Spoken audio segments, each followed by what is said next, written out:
Good morning, I'm Craig Negrelli. It's Wednesday, October 16th, 2024, and these are your Unbiased Updates. Less than 3 weeks until the presidential election, and the candidates are blitzing the battlegrounds and the airwaves. What Donald Trump and Kamala Harris said during separate town halls. And a possible blow to small businesses hoping to rebuild after Hurricanes Helene and Milton. The agency that is running out of money and where it goes from here. From the Straight Arrow News Studio, bringing the stories that matter to you from across the United States and around the world. These are today's Unbiased Updates. With less than 3 weeks to go until Election Day, the candidates fielded questions on Tuesday in two different town hall settings. The Democratic nominee, Vice President Kamala Harris, took part in a town hall in Detroit, hosted by radio personality Charlemagne the God, as she looks to reach black voters. The vice president telling the radio host that slavery reparations should be studied.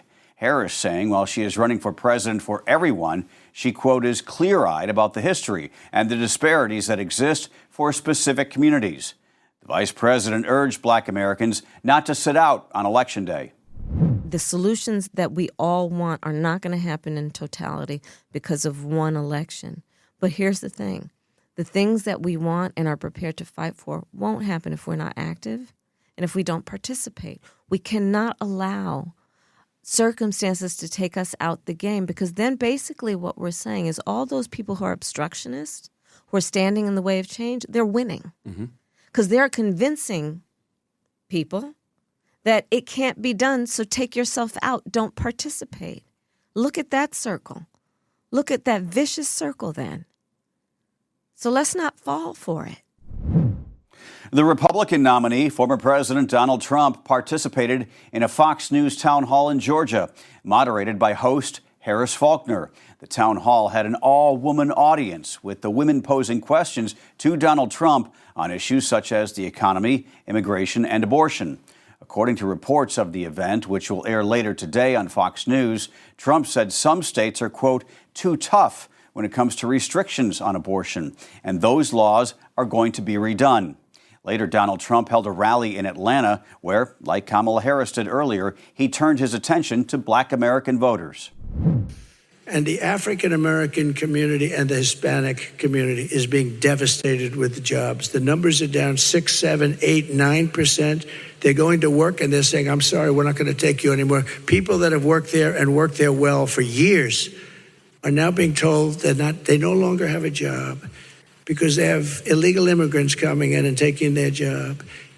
And I'll tell you what, any African American or Hispanic, and you know how well I'm doing there, that votes for Kamala, you got to have your head examined, because they are really screwing you. They are really screwing you. Right? Later today, Fox News, along with airing former President Trump's town hall, will broadcast an interview with Vice President Harris from Pennsylvania. Early voting has begun in the battleground state of Georgia, and it's already seeing a record turnout. Voting for the November 5th presidential election started yesterday, Tuesday, and by late afternoon, at least 252,000 voters had already cast ballots at early voting sites. That's nearly double the 136,000 who voted on the first day of early voting in the 2020 election, according to a top Georgia election official. Also yesterday, a judge blocked a new rule requiring Georgia Election Day ballots to be counted by hand after the close of voting. The ruling coming just a day after the same judge ruled county elections officials must certify election results by the deadline set in law. Georgia is a battleground state won by Joe Biden in 2020. It has 16 electoral votes, and both campaigns agree it is a really big piece in trying to get to the magic number of 270 electoral votes to win the White House. It could not have come at a worse time. The Small Business Administration has run out of funding for its disaster assistance loans right after the 1-2 punch of Hurricanes Helene and Milton. That means much-needed financial assistance will be delayed for people applying for the help right now. After a disaster, the SBA provides loans to businesses and people who need them. The organization had warned it expected to run out of money by the end of the month. Congress can approve more funding, but lawmakers are not set to reconvene until November 12th. The SBA administrator said in the meantime, people that need them should keep applying for the loans. Turning now to the Middle East, at least one Israeli airstrike rocked a Beirut, Lebanon suburb early Wednesday morning. The AP is reporting that 15 people are dead. This comes just hours after a State Department spokesperson said the United States had told its key ally it opposed the bombing campaign there in recent weeks. On Tuesday, the United Nations Human Rights Office called for an investigation into an Israeli airstrike on Monday that killed at least 21 people in northern Lebanon, saying it posed, quote, real concerns because it might have violated international laws governing war. This comes as a Biden administration official said Israel has assured the United States it will not hit nuclear or oil sites when it retaliates against Iran for its missile barrage earlier this month. However, that does not mean Israel will keep its word. In the past, Israel's track record of sticking to what it tells the United States has been mixed. Just last month, U.S. officials were told by their Israeli counterparts Prime Minister Benjamin Netanyahu would welcome a U.S. and French-led temporary ceasefire initiative in Lebanon, only for Israel to launch a massive airstrike that killed a Hezbollah leader 2 days later. A jury has ordered Johnson & Johnson to pay $15 million to a Connecticut man who says he developed a rare form of cancer after using the company's baby powder for decades. The man says he contracted mesothelioma from inhaling the talc powder. The jury also said Johnson & Johnson should pay additional punitive damages, which will be determined later by the judge overseeing the case.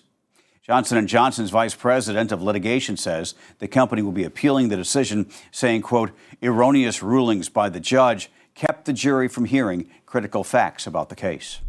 Finally this morning, Tom Brady has been called many names. The GOAT, meaning greatest of all time, Super Bowl champion, NFL commentator, and now he can add one more name to that list, team owner.